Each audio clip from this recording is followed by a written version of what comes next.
Sometimes the smallest act can echo louder than the biggest speeches.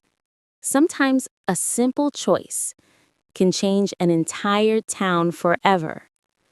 This is the story of a poor boy whose one act shocked everyone and reminded people what true kindness really is. In a quiet little town in northern Europe, surrounded by green fields and cobblestone streets, lived a boy named Daniel. Daniel was only 13. His family was poor. They lived in a small wooden house at the edge of the village. His father worked as a carpenter, fixing chairs and tables, but work was rare. His mother washed clothes for neighbors, yet the money was never enough. Most days, Daniel wore the same faded shirt patched many times by his mother. His shoes were old, with tiny holes at the bottom, but Daniel never complained. He was different from other kids. While some dreamed of toys, Daniel dreamed of helping his parents. He would run errands, chop wood, and even carry heavy buckets of water. But above all, Daniel had one thing that made him stand out: a heart that was bigger than his pocket. One cold winter morning, the town was preparing for the annual winter festival. It was the most awaited day of the year.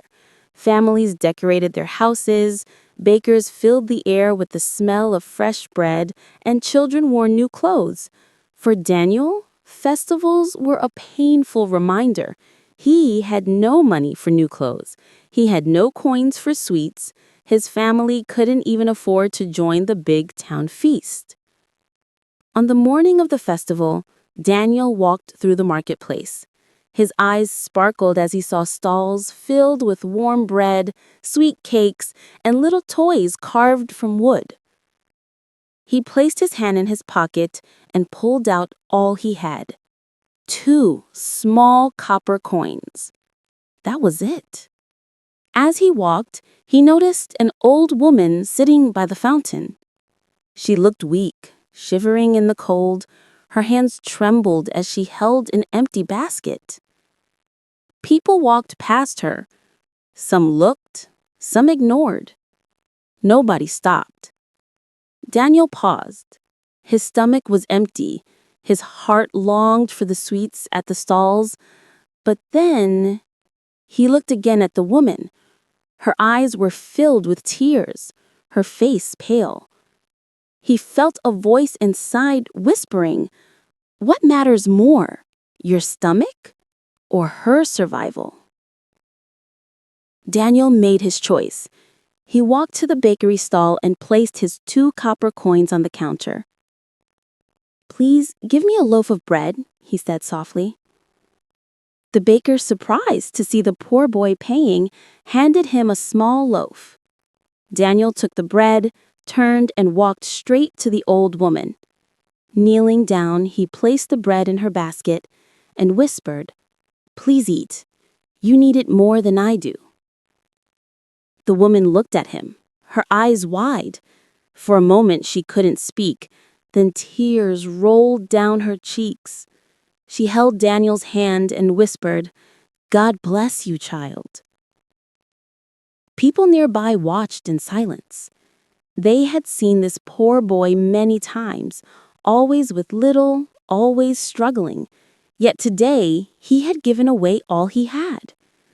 Word spread quickly. "Did you see what Daniel did?" one man said. "A boy with nothing gave his everything," another whispered. Soon the entire town was talking about it. That evening, during the winter festival, something unusual happened. One by one, families began sending food and gifts to Daniel's small home. The baker brought a large loaf of bread. The tailor gave him a warm coat. Children shared their toys with him.